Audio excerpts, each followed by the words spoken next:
دو رکوع جو ہیں یہ بہت اہم ہیں، جیسا کہ میں نے عرض کیا تھا۔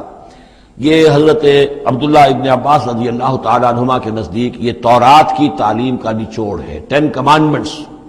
the Quranic version of 10 commandments۔ تورات میں جو احکام عشرہ آئے تھے اس کا یہ قرآنک ورژن ہے جو یہاں پر آ رہا ہے۔ اس کا خلاصہ ہم پہلے پڑھ چکے ہیں سورہ انعام کے آخری حصے میں، یہاں ذرا وہی باتیں ہیں کہ ذرا تفصیل سے آئی ہیں۔ وَقَضَىٰ رَبُّكَ أَلَّا تَعْبُدُوا إِلَّا إِيَّاهُ، تیرے رب نے فیصلہ کر دیا ہے کہ نہیں پوجو گے سوائے اس کے کسی کو۔ وَبِالْوَالِدَيْنِ إِحْسَانًا، اور اللہ کے اور والدین کے ساتھ احسان، نیک سلوک۔ یہ چوتھا مقام آ گیا جہاں کہ اللہ، تیسرا مقام آیا ہے، چوتھا مقام سورہ لقمان میں آئے گا، اللہ کے حقوق کے فوراً بعد والدین کے حقوق۔ اما یبلغن عندک الکبر، اگر پہنچ ہی جائیں وہ دونوں بڑھاپے تک تمہارے پاس، احدہما، وہ اکیلے کوئی ایک ان میں سے، او کلاہما، یا دونوں، یعنی والدین اس بڑھاپے کی اور ضعیفی کی عمر کو پہنچ گئے، یا والد فوت ہو گئے والدہ ضعیفی کی عمر کو پہنچ گئی، یا والدہ فوت ہو گئی والد ضعیفی کی عمر کو پہنچ گئے، یا دونوں کے دونوں ضعیفی کی عمر کو پہنچ گئے۔ اما یبلغن عندک الکبر احدہما او کلاہما فلا تقل لہما اف، تو اف تک مت کہو، جھڑکنا نہیں،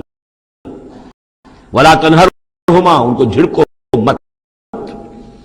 وقل لہما قولا کریما، بات کرو نرمی کے ساتھ، ادب کے۔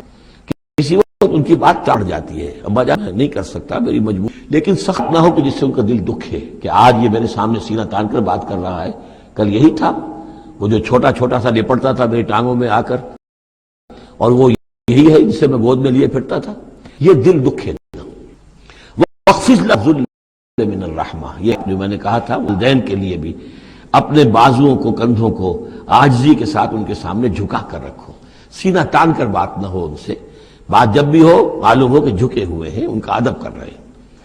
وَقُلْ رَبِّ ارْحَمْهُمَا كَمَا رَبَّيَانِي صَغِيرًا، اور دعا کیا کرو کہ اے میرے رب ان پر رحم فرما دونوں پر، جیسے کہ انہوں نے ہمیں پالا، مجھے پالا جبکہ میں چھوٹا سا تھا،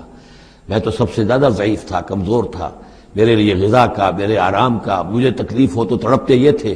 تو اے پروردگار اب ان کے احسانات کا میں کیا بدلہ چکا سکتا ہوں، میں تجھ ہی سے درخواست کرتا ہوں کہ جو کچھ احسانات کیے ہیں تو ان کو، ان کے طفیل تو ان کی خطائیں بخش دے اور ان پر رحم فرما۔ وَقُلْ رَبِّ ارْحَمْهُمَا كَمَا رَبَّيَانِي صَغِيرًا رَبُّكُمْ أَعْلَمُ بِمَا فِي نُفُوسِكُمْ، تمہارا واقف ہے خوب جو کچھ تمہارے دلوں میں ہوتا ہے۔ ان تکونوا صالحین فإنہ کان للأوابین غفورا، اگر تم واقعی نیک ہوگے تو یقیناً اللہ تعالیٰ تم میں سے جو واقعی اللہ کی طرف رجوع کرنے والے ان کے لیے غفور ہے۔ اس میں اشارہ ہے کسی وقت بوڑھے والدین، جیسے کہ ہم پڑھ رہے ہیں کہ لا یعلم من بعد علم شیئا،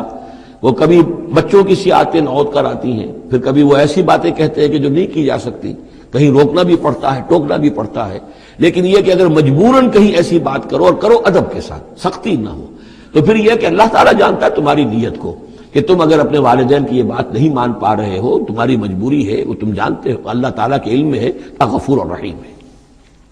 وَآتِ ذَا الْقُرْبَىٰ حَقَّهُ، اور قرابت داروں کو بھی ان کا حق ادا کرو، والمسکین، اور مسکین کو، وابن السبیل، اور مسافر کو، ولا تبذر تبذیرا، اور نام و نمود کے لیے اپنی دولت مت اڑاؤ۔ تبذیر جو ہے اسراف سے بہت بڑا جرم ہے۔ اسراف یہ ہے کہ ضرورت میں ضرورت سے زائد خرچ کیا جائے۔ کھانا آپ کی ضرورت ہے، وہ کھانا ایک سالن روٹی سے بھی آپ کی غذا پوری ہو سکتی ہے، لیکن 4 کھانے، یہ اسراف ہے۔ کپڑا آپ کی ضرورت ہے لیکن وارڈروب کی وارڈروب بھری ہوئی ہے کپڑے، یہ اسراف ہے۔ جتنے آپ ہیں ضروری ہے وہ رکھیے۔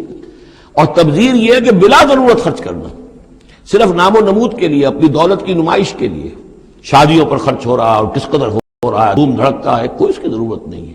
یہ ہے تبذیر۔ ولا تبذر تبذیرا، اپنی دولت کو نام و نمود کے لیے مت اڑاؤ۔ ان المبذرین کانوا اخوان الشیاطین، یقیناً یہ مبذرین جو ہیں، یہ فضول خرچی کرنے والے، بیکار دولت اڑانے والے، اپنی دولت کی نمائش کے لیے، یہ شیطانوں کے بھائی ہیں۔ یہ کیوں ہے؟ یہ بات جب میری سمجھ میں آئی تھی تو بہت قرآن مجید کے ایک اعجاز کا ایک پہلو مجھ پر منکشف ہوا تھا کہ وہ جو آیت ہم پڑھ چکے سورہ مائدہ میں، شیطان کیا چاہتا ہے؟ انما یرید الشیطان ان یوقع بینکم العداوۃ والبغضاء فی الخمر والمیسر، شیطان یہ چاہتا ہے کہ تمہارے مابین دشمنی پیدا کرے، بغض پیدا کر دے شراب اور جوئے کے ذریعے سے۔ وہی بغض اور دشمنی جو ہے وہ اس سے پیدا ہوتی ہے کہ کسی سیٹھ صاحب کی بیٹی کی شادی ہے اور اس پر جو کچھ ہو رہا ہے، وہ جو پوری کوٹھی جو ہے وہ بنی ہوئی ہے بقائے نور بنی ہوئی ہے اور دھوپ دھڑ ہے. اچھا اسی سیٹ صاحب کا کوئی شوفر بھی ہوگا, کوئی پہرے دار ہوگا, کوئی مالی ہوگا, کوئی اس کا خانسامہ ہوگا, اس کی بچی شاید بوڑھی ہو رہی ہو,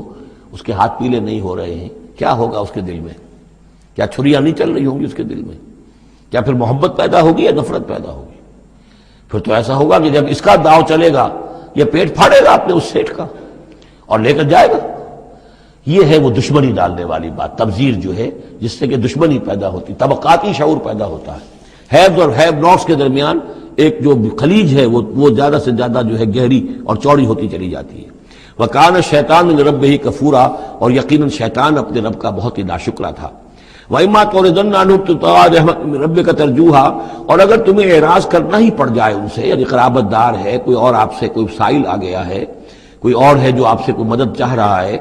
اگر آپ کو اعراض کرنا ہی پڑ جائے, کیوں؟ ابتغاء رحمت من ربک ترجوہا, کہ خود تم اپنے رب کی رحمت کے ابھی امید ہو,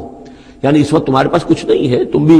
امید میں ہو کہ اللہ تعالیٰ تمہیں بھی نواز دے, تمہارے پاس کچھ نہیں ہے, تو اگر اپنے قرابت داروں سے یا ان سے اعراض کرنا پڑ رہا ہے فَقُلْ لَهُمْ قَوْلًا مَيْسُورًا, تو بات ان سے وہ کرو کہ جو بڑی نرم ہو, شرافت کے ساتھ, انہیں جھڑکو نہیں. وَلَا تَجْعَلْ يَدَكَ مَغْلُولَةً إِلَىٰ عُنُقِكَ, اور نہ تو اپنے ہاتھ کو باندھ لو اپنی گردن کے ساتھ. یہ اصل میں کنایا ہے, استعارہ ہے بخل سے, کہ ہاتھ بندھا ہوا ہے, اس ہاتھ سے کچھ نکل ہی نہیں سکتا, کسی کو کچھ خیر جو ہے وہ مل ہی نہیں سکتا. وَلَا تَبْسُطْهَا كُلَّ الْبَسْطِ, اور نہ ہی ہاتھ کو کھول دو پورا کا پورا,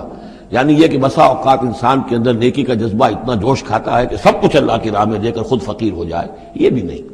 بلکہ یہ کہ ایک اعتدال کی راہ ہونی چاہیے. فَتَقْعُدَ مَلُومًا مَحْسُورًا, ایک وقت میں جذبات کے رو میں آ کر تو یہ سب کچھ کر بیٹھے, اور بعد میں تم جو ہے بیٹھے رہو گے الزام کھائے ہوئے اور ہارے ہوئے, اور پھر ہو سکتا ہے کہ الٹا یہ خیال ہو کہ کیا حماقت میں کر بیٹھا, مجھے جو ہے ذرا اس میں اعتدال کی روش اختیار کرنی چاہیے تھی.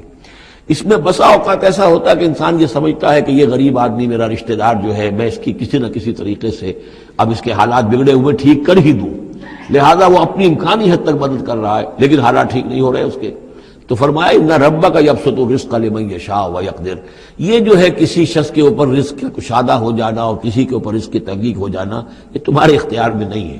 یہ تیرے رب کے اختیار میں ہے, اللہ کے اختیار میں ہے. لہذا اپنا سا فرض ادا کرو جو تم کر سکتے ہو, معقول طریقے سے, معتدل طریقے سے, متوازن طریقے سے وہ کرو. تم یہ نہ سمجھو کہ تم کسی کے حالات کو بدلنے پر قادر ہو. ان ربک یبسط الرزق لمن یشاء ویقدر, یقیناً یہ تو تیرا رب ہی ہے کہ جو کھول دیتا ہے رزق جس کے لیے چاہتا ہے, کشادہ کر دیتا ہے اور تنگ کر دیتا ہے جس کے لیے چاہتا ہے. انہ کان بعبادہ خبیرا بصیرا, یقیناً وہ اپنے بندوں کے حق میں اپنے بندوں سے پوری طرح باخبر ہے اور ان کے حالات کو دیکھ رہا ہے.